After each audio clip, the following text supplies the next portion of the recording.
Nyantechwa, Emrebiam, this cabe for Europe, Akumabusia for Ghana. No, me used to tap send, tap send. No fee mobile money transfer. Eye easy, eye convenient, eye fast, and sounds so free. Won't you share? Me discover ye mapim. Tap send. Intienne. Also download the Taptap Send app. No, ever mobile phone so free. Nefesi kakomu ebusuya for Ghana for na. Tap send. Papa no. Dr. Likey Live! Hi, good people. This is Her Excellency Nana Ama Ajeman McBrown. We are coming to UK, and this is Dr. Likey Live in comedy. This is a stand-up comedy from Dr. Likey. My people in the UK, I'm going to be there, and for that matter, I want to say, let's come together and celebrate Dr. Likey stand-up comedy 02 and 22nd May. We are going to be there live. Comedy, music, and stage play. You will laugh. Hello, this is Lawyer Wisdom of Wismart Solicitors. Join me this and every Friday on OT TV from 8 to 9 p.m. for all your UK immigration matters. I hope to see you there. Thank you.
Health affects everybody, but due to generational trauma, systematic barriers, cultural differences and experiences, it kind of shapes how we understand it and how help can be accessed. So, without further ado, I'm going to introduce our guest speaker, Mr. Sidney Lamptey, who is going to talk to us about mental health today. So, Mr. Sidney, welcome. Yeah, hi. Thank you very much. Can you all hear me? Yes, we can. Lovely. Brilliant. So I suppose, shall I introduce myself? Absolutely. I was going to say Mr. Sidney. Already. All right. I was going to say Mr. Sidney before you start. If you could just tell us about yourself, a little bit about yourself, what you do, interests, and why mental health is so important as a topic. Right. So first of all, I'm a social worker. I specialize in mental health, and I'm also an approved mental health professional. I have a background in the British Army, and my drive towards mental health was because I lost a colleague through suicide, and again, his mental health was somewhere shouldn't have been, and due to that, he took his own life. So I've been passionate about mental health, and so left the army, went back to uni, studied social work, and then specialized in mental health. So that's what I do. Great. So no better person to talk to us today than you, isn't it? So I will hand over the keys to you, and you can now go ahead and right.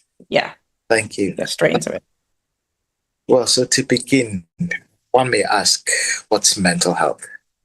And I suppose what sometimes people get twisted is the word mental health and mental illness. People sometimes mix the two together and convolute the two. Mental illness is a mental health condition that has been diagnosed. And if something has been diagnosed, then it means it's occurring, it carries on. And so clinically, that can be diagnosed. But when we talk about mental health, we talk about a person's emotions, a person's psychological or social well-being, which may affect how they feel, how they behave, or how they think in daily life, really.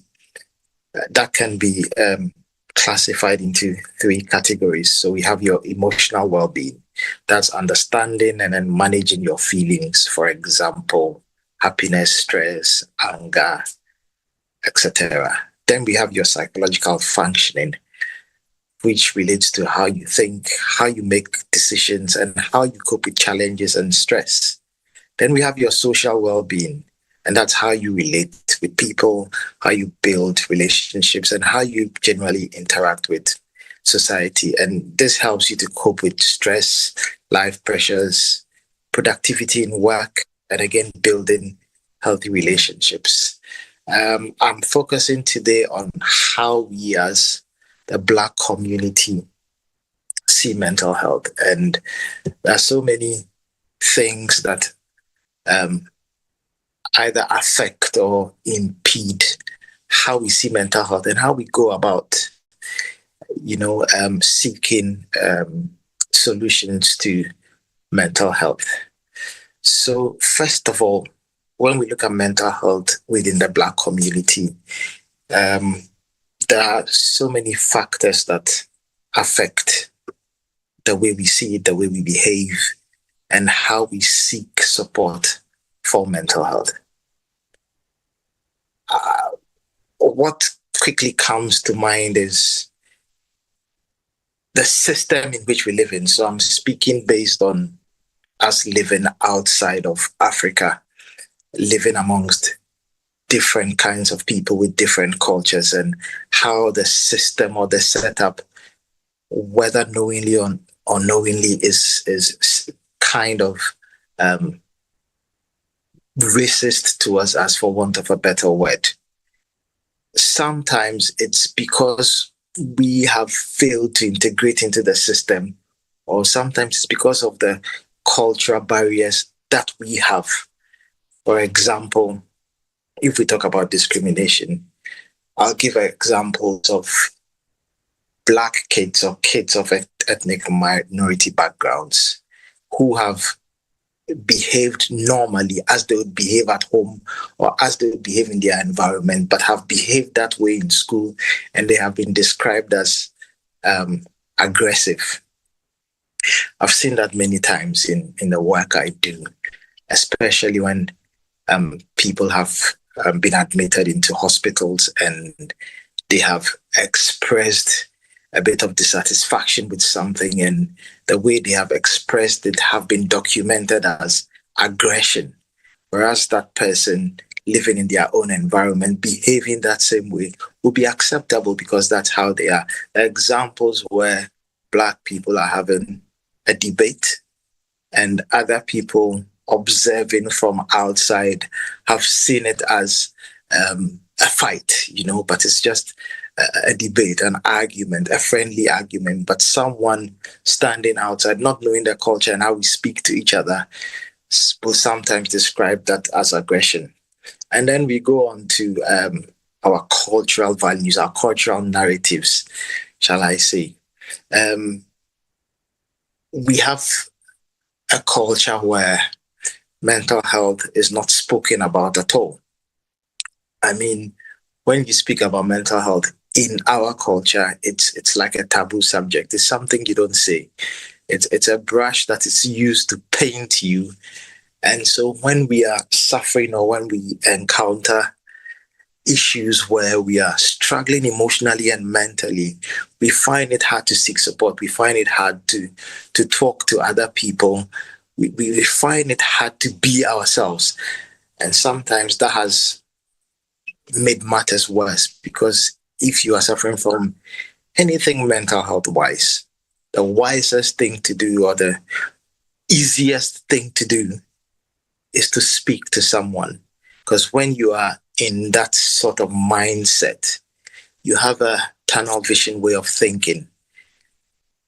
It takes someone else to to explore other avenues of sorting out your issues with. When we talk about the systemic aspect of mental health in the Black community, I have mentioned racism as well. The system is not set up considering our culture, how we live, how we think, and how we relate. The system is set up for a different kind of culture. So when you enter the system, everything in the system, more or less, is against you. Now, this is not intentional. This is just systemic. It's how the system has been set up.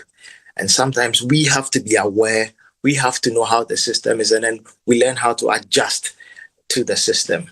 Again, for people in our community, we have barriers like economic inequalities.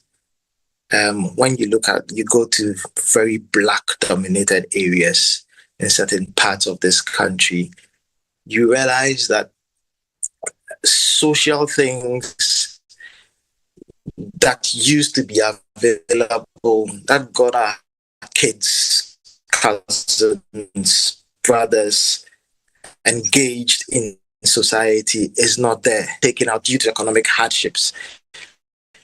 Little room for people to go out and express themselves.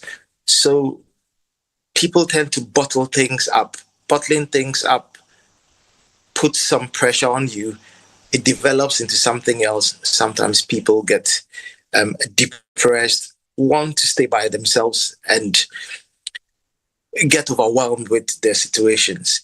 We also have situations where our fathers, our grandfathers who were not born here, who have grown up in other cultures, lived here, brought up children here, and put a lot of pressure on the children to perform in school. I have an example of someone I used to work with from a Nigerian background. She wasn't born here. She was born in Nigeria, brought to this country when she was very young. Father is a doctor. Mother is a doctor. The expectation was that their child had to be a doctor. Now, back in Africa, it's very easy to kind of put that pressure on your kid, and we think it's normal. But over here, the system of education is very different. Apart from educating you academically, you are educated socially as well. You are allowed to be free. You are allowed to explore. You are allowed to be geared into the direction you want to take yourself. But from the African community, we tend to want to tailor our kids into a direction where we feel is better for them. It comes from a good place. It does come from a good place. But the mechanism or the method in which we use does not work for a child that has grown up here or a child that has been born here. And the example I was given was a young, brilliant girl, grew up here, father doctor, mother doctor, and the amount of pressure they were putting on her to perform in university was so much that she had a breakdown. Now, after having this breakdown, even though the parents were doctors, they couldn't see or recognize that part of the pressure on this poor girl was coming from her. Now, what made it worse was that rather than seeking clinical intervention, they felt they had to take her to church. They took her to church. This is a really sad story, by the way. They took her to church, and lo and behold, the African pastor found out that there were demons who were putting pressure on, worrying this girl, and she had to be exorcised and everything else. Eventually, social services became involved, and she was taken away from her parents. And I don't encourage this, by the way, but at the time it was safer for her to be away from the parents because she was being taken to this church and she was being, I don't want to use the word kidnapped, but she had to stay in that church to be exorcised. So eventually she was taken out of the church. Social services got involved. And because social services got involved, that parental care wasn't there. So it's like she was taken from frying pan to fire. Then from then, she started self-harming. So then she had to be detained in a mental health institution with people who were clinically very unwell. Now, mind you, the story I'm telling is someone who has been under pressure. The pressure has led to spiritual intervention. Spiritual intervention has led to local authority intervention. So in all the interventions happening, the young girl is not winning. Nobody is thinking about this young girl. Everybody is thinking about what should we do? What should we do? What should we do? What should we do? To cut a long story short, this girl had a long stay in hospital. Eventually, she was discharged. The positive side of this story is this lady eventually managed to go back to university on her terms. She didn't want to be a doctor. She'd never dreamt of being a doctor. She didn't have any qualities of being a doctor because she lacked that natural empathy a person who works in a medical field would have. But she was a very creative person. And that's all she wanted to do. She changed her name, became someone else. And today she's on her own and then she works. She has had no contact with her family since then, which I find very sad. But I feel in her own time, she will understand what some of us understand in the sense that we come from Africa. We know the culture. We've lived here so long. We know the culture here. So we have the advantage of understanding what happens on this side and understanding what happens on this side as well. So with time, God willing, she will get to the stage where she understands all of this. Now, we are talking about mental health and we are talking about things that can go wrong. The other question is, what can we do as Black people in our community? What can we do? Now, those of us who work in the mental health field, those of us who work in the clinical settings, those of us who work in a medical setting, should do some of what I am doing. Any platform I am put on, I tend to champion mental health because I am sure most people on this platform or people here would have experienced some form of anxiety, some form of depression. You may not know, but if you go and look at the signs and symptoms of depression, I bet most of us would have gone through all of that before. We should learn to speak. We should learn to talk. We should learn to have these discussions. And for our fathers and grandfathers, uncles and aunties, we should make these conversations regular so that we kind of desensitize them from that cultural stigmatization of people who are going through certain mental health challenges. In our communities, we should be speaking to people. We should be open about these things because in my practice and what I see, and again, whenever in my team, for example, whenever there is a case that involves people of the ethnic minority, I tend to want to pick those cases because there are instances where people from other cultures have taken cases which have very little problems, but they have seen other problems that don't exist. And I'll give an example. There was a Muslim family, Arab family from Pakistan, where a man and a wife and children. The wife was suffering from some sort of mental health issue. Social workers get involved. They decide that mom is not really stable. She needs medical intervention. Mom is having medical intervention. And during one of her appointments, they are asking her questions. And mom is saying, look, I can't answer this. I need my husband here.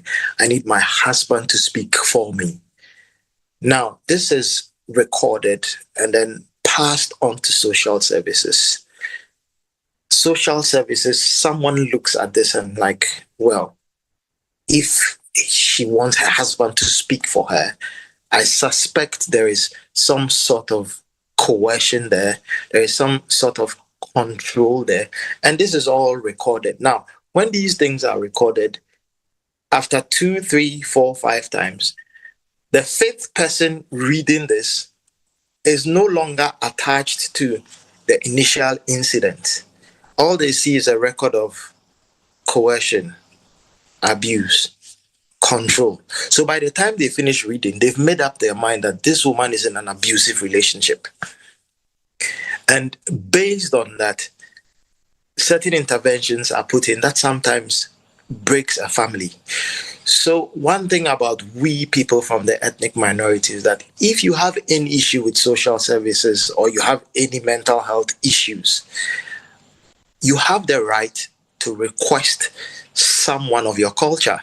You have the right to request someone of your faith. You have the right to request someone who can understand you. I once had this Muslim chap who was assigned a female worker, and he respectfully requested a male worker because of his culture, and that was respected. Most of us sometimes don't know we have those rights, and so we get into situations where issues become worse, whereas we could have said something in the beginning and things could have been resolved much easier. In terms of we ourselves having mental health issues, sometimes we are afraid to reach out and ask for help. I mean, don't ever be afraid to reach out to ask for help. Don't ever be afraid to speak to someone. These days, they have 111 option 2, and then you speak to someone who doesn't see you. If anybody has tried these lines, when you speak to someone on the other side of the line, it's someone who's trained. It's usually someone who's culturally trained as well. You can speak to the person, tell the person, look, I'm a black male, I'm a black female. This is what is going on with my life. Can I speak to someone who can understand how I feel? And if the person at the end of the line feels you need someone else or understands what you are saying, they are happy to transfer you to somebody who can speak to you. Even if you request to speak to someone who can speak a language you understand, those services are there. So people need to access these services and make sure, and we on here need to let people know all of this. If you are a community leader or you are someone people look up to, try and speak to people. If you are not someone people look up to and you know someone people look up to, try and engage with people like that and then get them to know that, look, mental health affects every single person. A person with good mental health can get pregnant, have a baby, have depression. I think they call that postnatal depression. And that's really common. I mean, living here, I realized that used to happen a lot back in Africa, but no one knew what it was. And we attributed all these things to evil spirits, and then you're sent to church. Church helps. No one should get me wrong. But the same people God puts in churches to pray for us are the same people God gives wisdom to go to universities to learn how to remedy issues when we are unwell. So we have to use both. but we also have to be practical. Combining practice with faith is good. Leaning on faith alone, sometimes, it's detrimental to us as Black people. I think I've spoken a lot. I'll give a chance for people to ask questions so that we can keep this a bit interactive.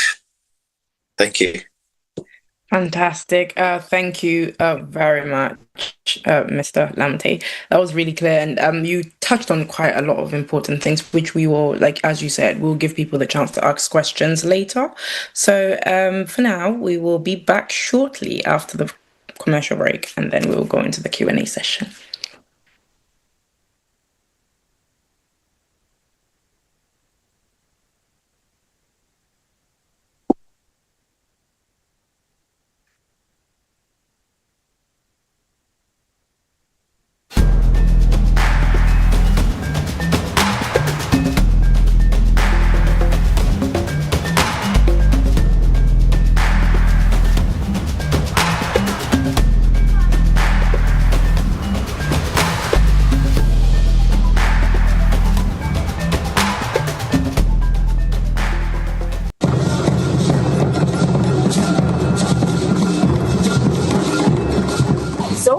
Mania, but me do react to from me send in a minute in Sabacandria and then one Taptap Send. Yeah, Ebusiafo, we didn't did an akuma patchlewa one. They recommended Taptap Send at Mamma. And that's our father. Also, for baby. Diabasa, our rating so yeah. Our year A1. So, piano do Taptap Send. That also is a for Taptap. You're going to do what you're a man, you're going to do what you're going for say.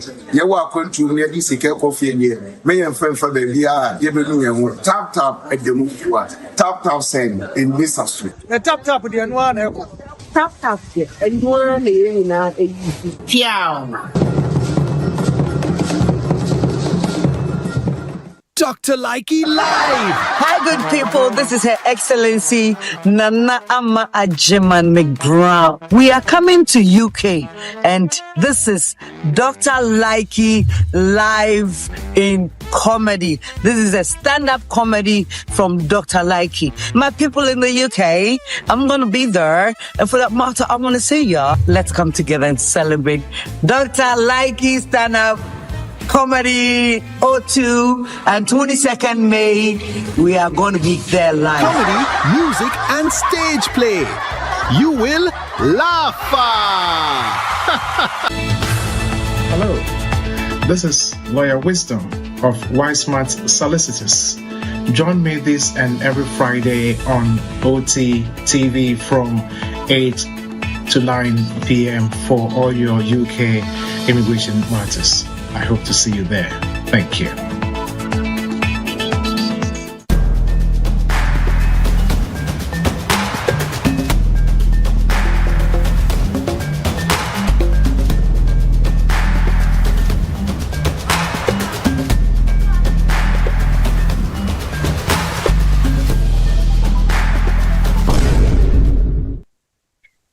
Hello, and welcome back to the OT Media Health Talk Show. So we have had Mr. Lamptey just take us through mental health awareness, and now we are opening the floor to questions. So you can ask questions based on mental health, which is the topic that, at hand, or as we normally do, you can ask any health questions. We've also got Dr. Akos, who can take some medical questions as well if necessary and needed. So, Mr. Lamptey, I think I'm going to start with a question from our very own Dr. Akos as well, who has written in the chat. To clarify, I think you mentioned that the lady, got in trouble. Well, it looked suspicious that she asked her husband to sort of be there to help answer the question. So would you need to ask for someone else who's not your family member? Would that probably have been better? So I think what happened there was the staff at the time in that setting were not culturally competent, because with many Muslim families, devout Muslim families, the women tend to speak through their men. So what she was asking was just an innocent, for her, she was like, if my husband is here, he can speak for me. Because in these typical Muslim families, the women do not work. It's the men who work, go out, and they manage everything in the house to make their children and their wives comfortable.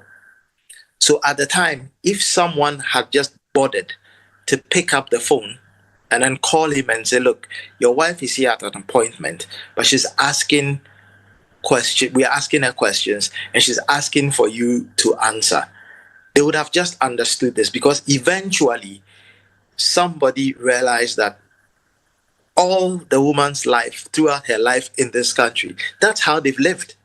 The husband does all the paperwork. He does everything. He books the appointments. Unfortunately, that day he had to work. That's why he wasn't there. Otherwise, he would have been there. But there was no abuse. There was no coercion. There was nothing. That was just how they lived. Fantastic, right. Also, just wanted to mention that my condolences to your friend who tragically lost their life. Yeah. Yeah. Okay.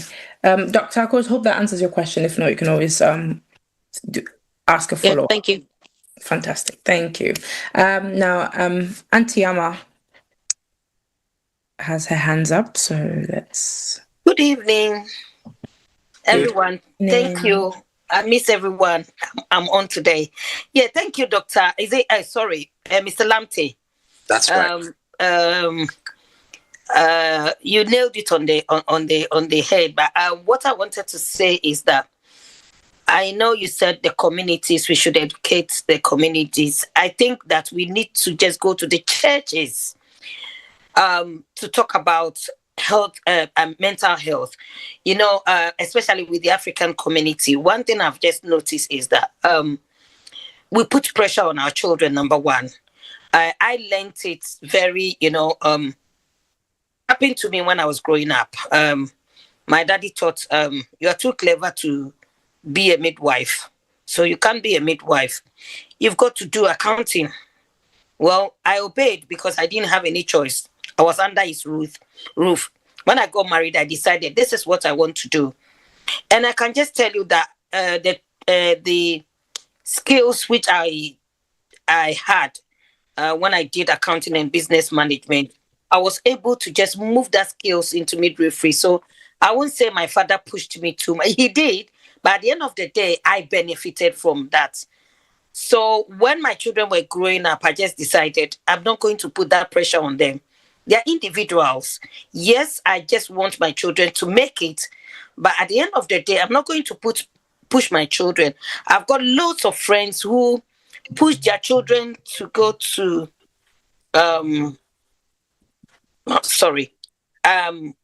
who were pushing their children to go to grammar schools.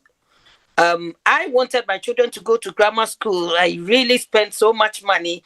But at the end of the day, during that time, I felt ill. I couldn't really do much for them. Couldn't take them for lessons. But at the end of the day, they went to the good secondary schools that really were around.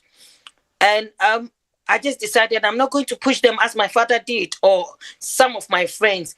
And, it's like a society or, with the community. When you go, where does he go to? Oh, was he able to get to the... Excuse me, I want to just encourage every mother. Don't let anybody push you. Your children are individuals. Even if you are, how do you call it, a doctor. Dr. Akos, please don't push your son. Let him be what he wants to be. Because I have seen someone, and I think this grammar school or pushing children to the wall, it's not much in the Ghanaian community, although it's there. It's more in the Nigerian community. I have a friend whose son went mad because he said you have to go to grammar school. And in view of the grammar schools, a lot of the African community have moved to Kent because there are more grammar schools and then it's accessible, you can get in. But she had this boy in, I think is it that for one of the and the boy went mad because the pressure was too much for him. And we need to know our children. We need to know our children, their capacity.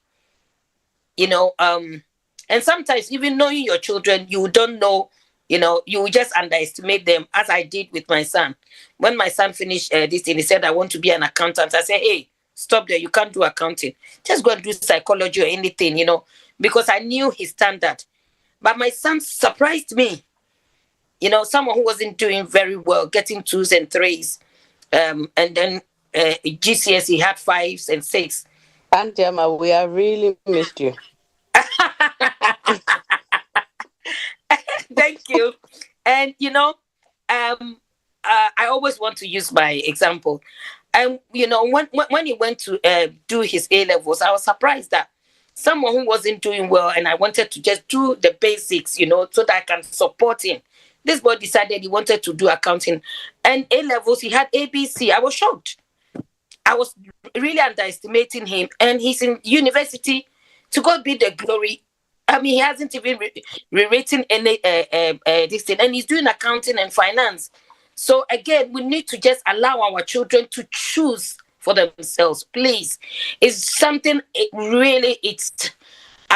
mean, I speak to my children's friends and other things. And at the moment, they have a friend who is same trend. The boy said, I don't want to go to university. This is what I want to do. The parents are saying no. So they had to go into a partnership. And if I say partnership in prayers, so that God will touch their friends' parents to change their mind, because this is someone who has prayed. And he said, this is what I want to do. So please, I would just encourage us, just to add to what Dr. Lamptey said, we shouldn't push our children. We should really know our children and prayerfully, please. And if your child has got any anxiety or mental health issue, please don't take them to church. I know prayer has got its place. Take them to the right authorities. Let them examine them. And then you'll be adding prayers to back them up. But don't just take them straight to also for, and then they will start telling you, say, and I think we need to just educate our community, especially the African community. It's so sad that even the learned one, say BBC Crown, say mental health, and yes, any panic before na BBC. Maybe there's something going on. We need to really sit down, get close to this person, and then know. I mean, you were talking about a Muslim community, you know. I had a very similar one, you know. And the woman, the men do everything for them. And the man wasn't abusing this woman. But, you know, she had a baby. And then she had postnatal depression. And then it ended up inside so many issues, you know. And not knowing that it runs in the family. But initially, the healthcare professionals dealing with her issue, again, when it comes to someone who is of an African this thing to really deal with the issue, it was a different this thing who was dealing with it, and they messed everything up, you know. But thank God for who God is. The lady came out of it. So again, we need to just be very. We need to educate our community, especially the old community, 60s near, you know. And now, me educate one, because this thing is on the increase. Mental health is real. After the COVID, mental health is real, especially among the young people. When you look at the statistics, when you go on ONS, that's Office of National Statistics, and you look at the number of children, you know, who are having mental health, it's alarming. I've got children, 2 children, who will come home and tell you that this person has said, you know, when they started university, a lot of them had just dropped out. My daughter was said, this friend just decided, no, this is not for me. And, you know, they've gone back home. You know, so please, we need to really address this issue and help these young ones to go through, you know, that when they are having any mental health issue. And you nani about that, Miss Remo. Into the thank you, doctor. Please, let's go to the churches and preach to them. Thank you. Thank you, Auntie Amma. Like Akko said, we've missed you on the show. Welcome. I'm back. Yeah, welcome back. But Mr. Lamptey, she's mentioned a lot of things, and is there anything you would like to add to that in terms of? Yes, I mean, in terms of the churches, these days, churches have WhatsApp groups. So education can start on those WhatsApp groups. I'm in a church WhatsApp group, and I do my bit there when I can. So you don't necessarily have to be physical in the church. You can do things through WhatsApp groups. We have youth clubs in churches as well. These can be topics that can be talked about there. And she mentioned about putting pressure on kids. One thing we have to realize is a child born and raised in Africa has a different level of resilience to a child born and raised here. So the pressure a child born in Africa can take is totally different from what a child can take here. And like she mentioned, COVID exposed all of this because for so many people, they had lived with lots of support, lots of gadgets, lots of people. And suddenly when they said people should stay at home and not go anywhere, people realized they were, in quotes, naked. They didn't know what to do. People were living in the house and going crazy. They didn't even have the resources. Well, they had the resources, but they didn't know how to go about making themselves busy. I mean, simple things like, fine, I'm at home, I can't go anywhere. Can I call a friend and then we play a game of guess what I'm doing at home just to keep me busy? No, people just stayed at home, and the time and the boredom and everything else got lots of people depressed and unwell, unfortunately. So yeah, Auntie Amma has said a lot. And yes, pressure, especially on young people, can lead to something else. Absolutely. Thank you both. We have a few questions in the chat, so I'll go through that. So we've got a question here. Someone who does hyperthyroidism. Have I said that correct? Because sometimes my medical terminologies are not great. Does hyperthyroidism cause mental illness, or is it mental illness? That's a very clinical question. I'm not a clinical person. This is where Dr. Akos jumps in. Oh, okay. Hello. So she will come in. This is my jurisdiction. Thank you. Oh, okay. Oh wait, sorry. Who was that? It was Auntie Amma. It was Auntie Amma. Oh no, it's okay. I'll come in. It's fine. Thank you. Thank you for the question. Hyperthyroidism is a condition which basically is from the thyroid. It causes hormonal changes and balances.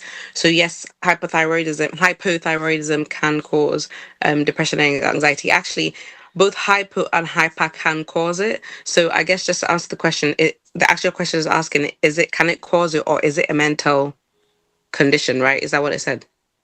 Yeah, it does it cause mental illness, or is it in itself a mental illness? No, it's not a mental. It's an endocrine illness. So the thyroid sits sort of somewhere in your neck. It regulates all the hormones in your body. So basically, if it's hypo, it just means that you've got less hormones than usual. Having less hormones than usual can get you depressed, get you a low mood.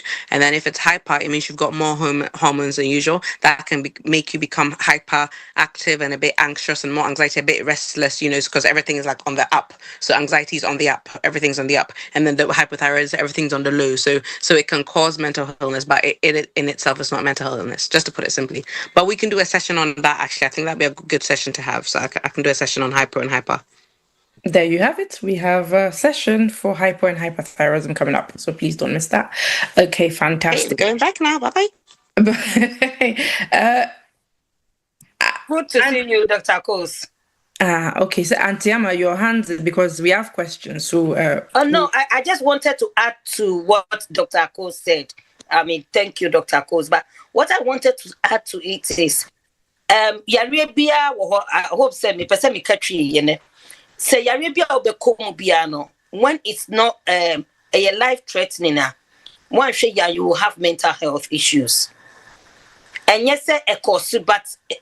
Said Dr. Kassan, he said about anxiety. Let's say you've had cancer, and I'm just talking from my own experience. Yes, if you don't have the support, the right support around you, and if you people around you they are not supportive, and all you hear is hey this that. sometimes you have this sort of anxiety when it's not really managed very well. I say, yeah, you have a mental health issue, because I have a couple of people that are under me who are actually going through cancer treatment. And one of them, when you speak to him, oh my goodness, sometimes when I finish talking to him, I sit down and the person who referred me, I had to go back to say, somebody needs to go and speak to this person, because I have picked up that maybe because of his low mood and then the way the treatment is going and he doesn't have people around him. I have picked that up. So again, when people are going through one thing or the other, no, and yes, one is linked to mental health, but again, it depends on the support network around what is going through that person. I mean, what the person is going through at that time. And, I would just encourage everyone, please, when you notice that Obi is in low mood and I said, any anxiety and we need to please just support them and then make sure that things are just going well. So what support group be able to me link on. So bet to me cry link on so mumra you show you so no just to help the person, just socialize a bit. I know so loneliness bet to me cause mental health. Thank you. Thank you very much, Auntie Amma. I'll now bring in my co-host, Lady Baba, who has a question as well. So, hello. Hi. Hi, Sidney. How are you doing? Hi, Abuna. Hello. Sorry. So today I've just been here observing everything. Thank you so much, Abna. So, Sidney, I have a question to ask. So you did mention that kids in Ghana are built differently to kids in the UK. And or not? I did not say they are built differently. I said the resilience they have is different. The resilience. Okay. Yeah. So resilience.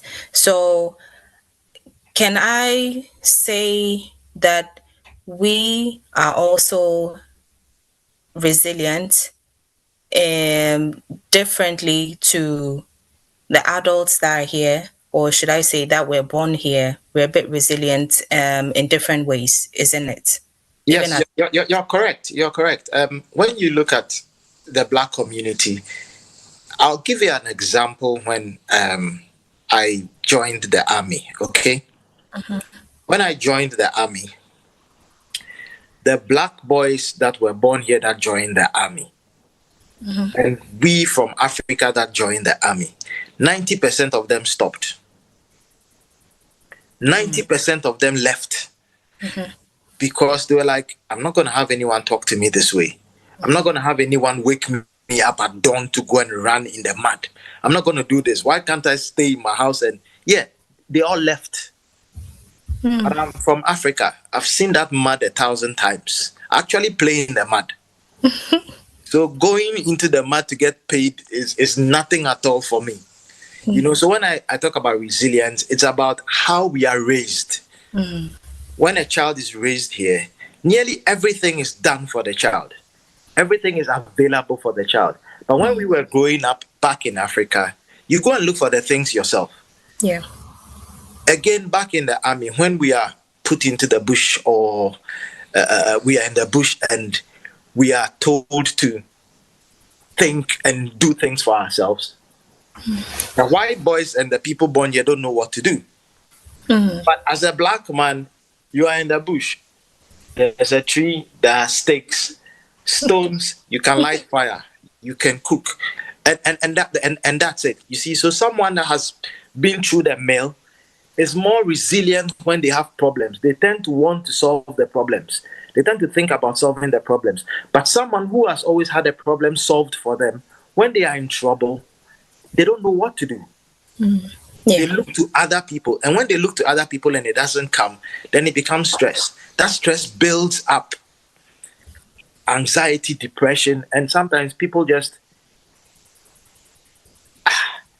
So over here, there are certain people that can easily commit suicide because they have been put under so much stress because of a problem. Another person will see that problem and think, well, that's not a problem. If I owe people and so what? When they come, I tell them I don't have money. But someone will sit down and say, I owe these people. What am I going to tell them when they come? It's going to be so embarrassing. I don't know what to do. I'm going to end it. So it's just the same problem. But these two people are treating the problem very, very differently. So that's what I meant by resilience. We are resilient because... So I have a follow-up question, yes, which is, so would you say... I'll go with Ghanaians. The Ghanaians that have come to the UK, do you think we get more depressed than those born here because of change of environment? Because, say, especially when you're able to go to Ghana and come back, Chile, December, dirty December, waba back, and you know you have a serious shift to go to and this cold and everything. Do you think after living here for some time, depression starts to set in because your mind and everything is beginning to change? I don't think I can give you a scientific answer, and anything I say will be my opinion. I think it depends on the individual, if you ask me. I don't think there's any scientific evidence to show that maybe people like that get more depressed. I think it depends on the individual. Not scientific, but have you had conversations like that? Oh yes, definitely, definitely. That there are people. See, the thing is that when you are in Africa and you haven't been here before, you have a totally different picture of what happens here. And there are people who have come here and have regretted coming here, yet they can't go back because in coming here, they had high expectations. They don't want to go back with nothing. Yeah, knowing that, well, this guy went and then he's just come. So yes, there are lots of people. Actually, you're right. There are lots of people in this country from where we come from who are living lives they'd rather not live and get depressed. And not to put a dampener on this, but I think 3 months ago, there was a Ghanaian chap in East London who unfortunately passed away, and we had to make arrangements for his burial and all of that. And that's what happened to him. He got really, really depressed because he was not living the life he wanted to live. And through depression, he became an alcoholic, and it got to a point where he locked himself in the room and basically drank himself to death. Nobody found out he was dead till a few days or a week or so later, when there was a smell in the area, broke his door and then found him there. That was very, very sad, because as a community, if you can't see someone, you can't hear from someone, try and contact the person. But it was sad that even his drinking buddies did not look for him. Wow. Yes, very sad. But yes, sometimes our expectations here and reality can get us depressed, and Thank you very much. Dr. Akosia, do you have anything to say concerning this? Have people come to see you in relation to this?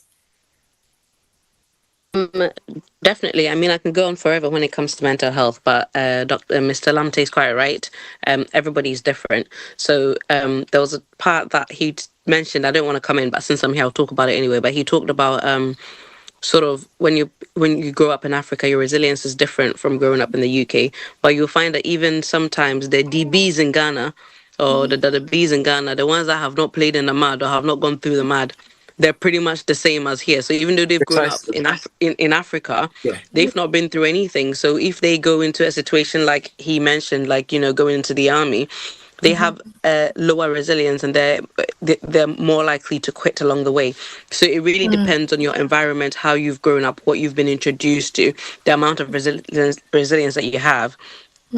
So I mean, if you're looking on a bigger scale, yes, people in Africa, in general speaking terms, but I was just bringing that in to show you that actually there might be people in this country who've lived a harder life, who can go through than some people who've lived in Africa as well, and vice versa. So that's just an example. So then it brings me back to your question. when you've gone on holiday. Again, it depends on your mindset. Okay, somebody's gone on holiday, they come back, they can disconnect and say that was holiday, this is reality, and they can live that life. But somebody can go on holiday and say, coming life, saying that they be out, and then they'll come back and then they'll be wallowing, and then that can literally, they can slowly get dragged into a dark place, and then that can eventually sort of take their life. So it really, really, and that's the thing about mental health, is you can't predict it. It's very individual, and that's why I say, if you really just need to seek help. If you feel that something's not quite right, there's a disconnect, you need to seek professional help, because your situation might be different. And then I'll say one last thing before I go off. My mum is the type of person who, when we first came to this country, she always used to say something like, that's why people go mad in this country, because you're in the house alone and you're just talking to the kettle and the kettles and the microwaves, and that's it. You have no friends. And she'll kind of say that, she'll laugh about it and she'll move on. But if it were somebody else in her shoes, they may potentially have gone mad, because they were not able to take those circumstances. So just because somebody's okay doesn't mean the next person's going to be okay. So we need to take it on an individual level. Thank you very much. Lady Abna. Yes, thank you. We've got a few questions in the back. There's a submission that just came in today, which I find very interesting, and I'll read it out from Eugene, which says, I think there needs to be a push for building closer African communities. The lack of community, especially for individual and family who relocate to the UK newly creates significant emotional distress, which can affect people's mental well-being. So I'll let you come in on that as a person who's from Ghana and also lived here and works here.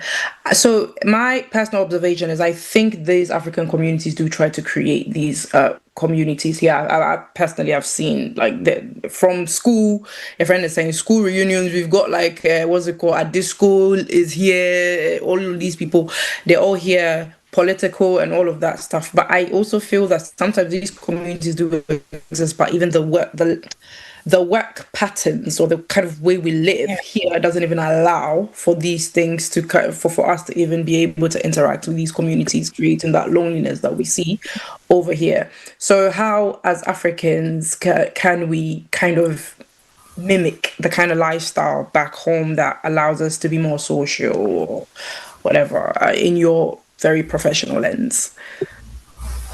Well, I think in London you have these kind of social interactions a lot.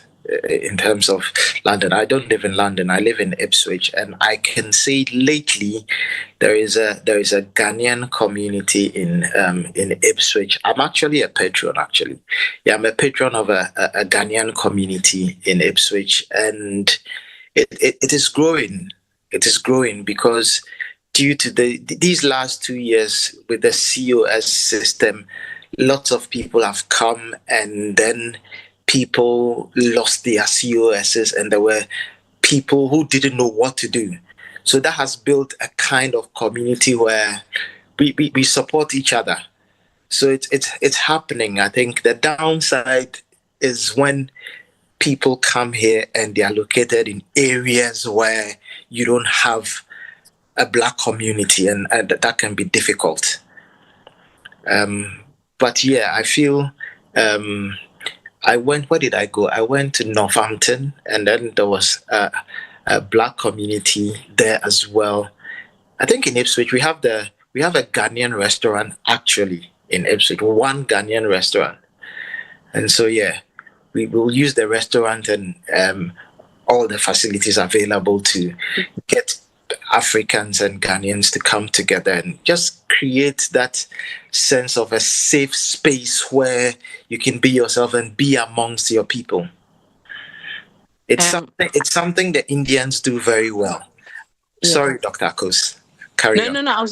I thought it was a brilliant opportunity for me to plug my charity here, because you used the word safe space. Yeah. And I know everybody on this platform will know that I ran a mental health charity called Safe Spaces. And this is exactly what we do. So in terms of building communities for African children, but basically African children who were brought up in the UK who don't really understand how Africa works, but then also belonging to African parents who were brought up in Africa who don't understand how the UK works. And then there's a gap between the two. And then, so that's what the charity does, Safe Spaces, and you know that I plug it all the time. We're having webinars every 2 weeks, so I'm going to be putting them on the OT Media platform so that you guys can have. If you have any if you want any details about that, I can give that to you.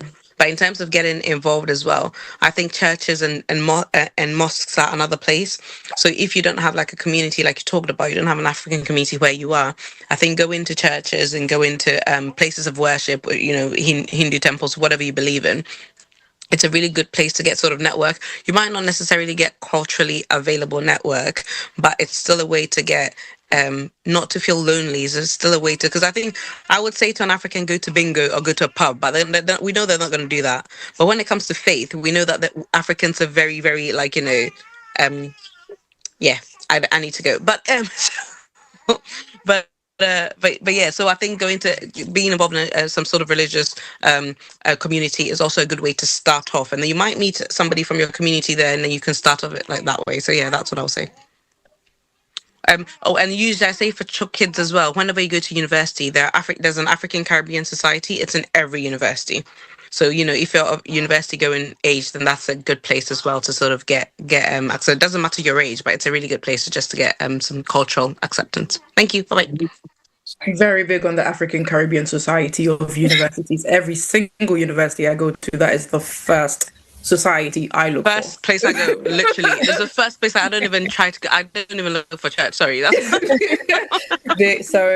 definitely. Mr. Lamptey, would you like to, since we're here, I think the time is fast spent. So I think you can add to what Dr. Akoto said, and then you might as well just give us a closing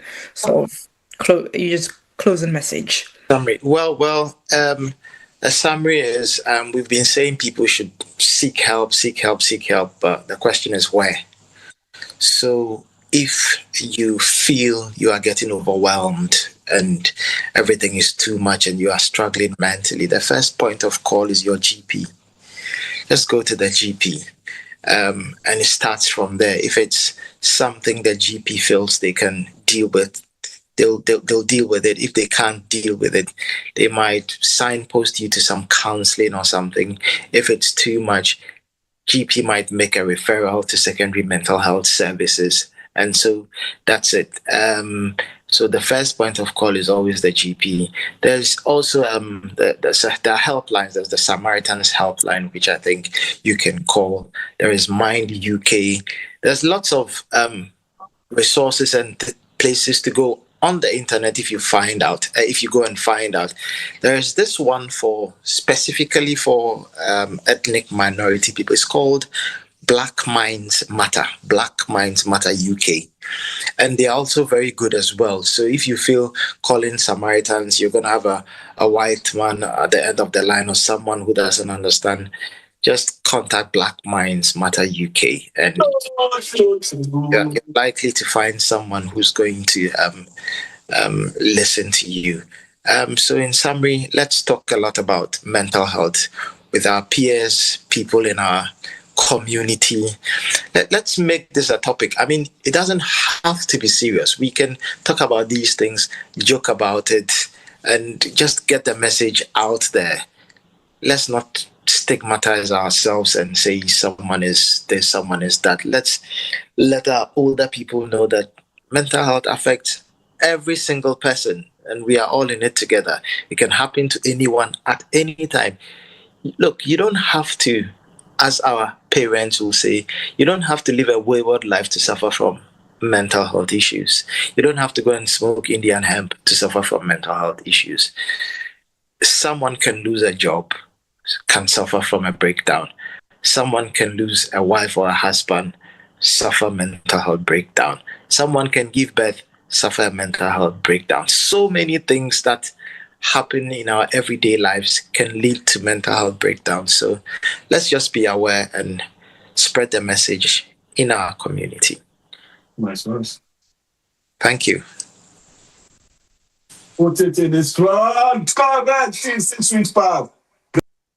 Someone watching football? I think so. Fantastic. My co-host has run away, but I will bring her back. But anyway, also, so thank you so much, Mr. Lamptey, for today for the session. Very, very important one. And there are a few takeaways that we as the OT Media team have also taken. Which is sort of like bringing, I mean, from yourself, from Auntie Yama, which is bringing these kind of sort of conversations to the churches where you find a lot of our people. So, where we can probably host something like that to educate people, both young and old. Lady Baba, anything you also like to add before we close? Oh, no, you do all.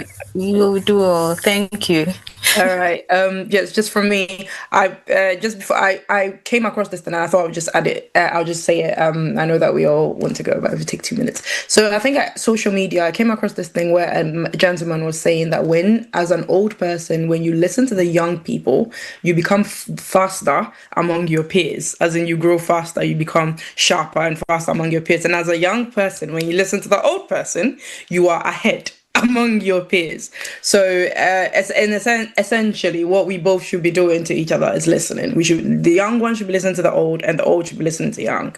So as much as, yes, the old, you guys have more experience on us, you are not well versed with the world that we currently live in. So it would be great to listen to each other so that we can both grow. So I just thought it's such a good opportunity to say this, and very relevant to what we're talking about today. So yeah, thank you. Auntie Liz, 2 minutes, please. Yes, I know. Sorry. No, I'm joking. And then for disturb me, person, me bisa samba has been answered. Now, wait a quick one, Mr. Lamptey, because you two, not just you, people kept mentioning church.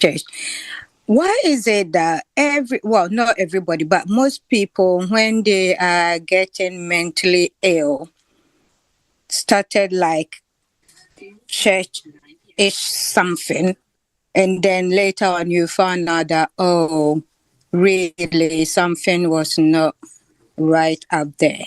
Why? I suppose it's because of how we've been brought up.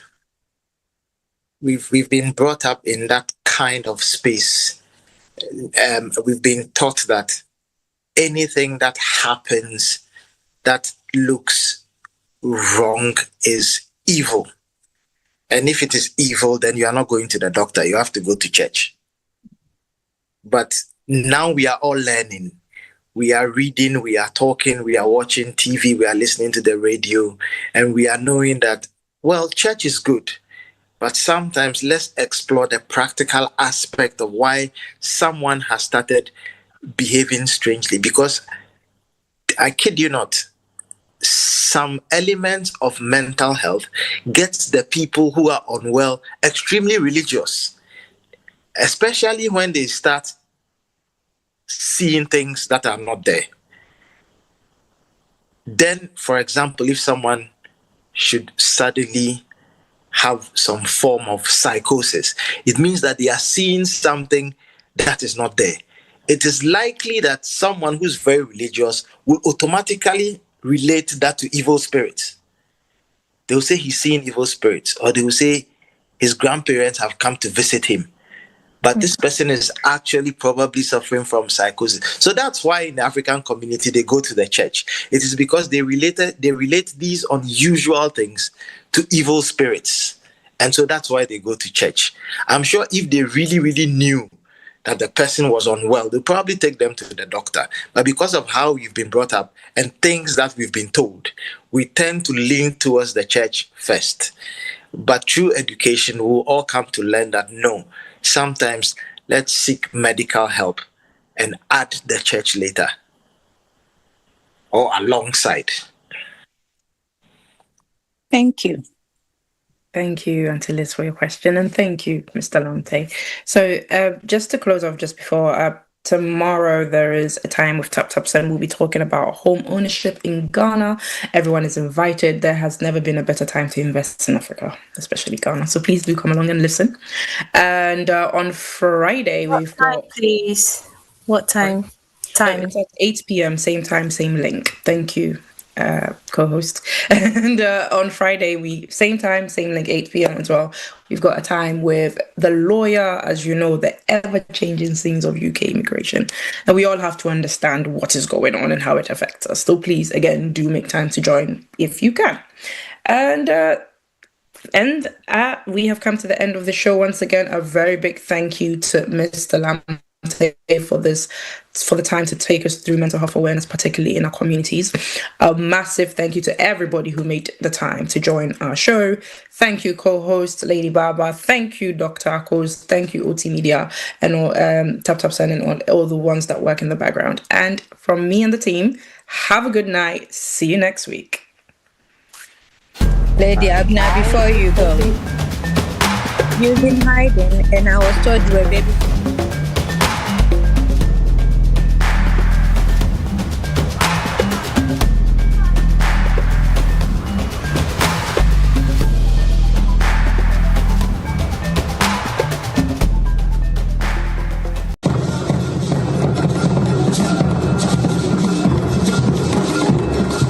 So, Christica Manian. Put me to wrap to say. For me, send Yama with in a minute in Sabacandia and then one Taptap Send. Yeah, Ebusianfo, within the Nakuma Pachrewa 1. They recommended Taptap Send Amamo. And that's our father. Also, Kofa baby. Diabasa, our rating so yeah. Our year A1. Into a piano load to Taptap Send. That also is a for Taptap.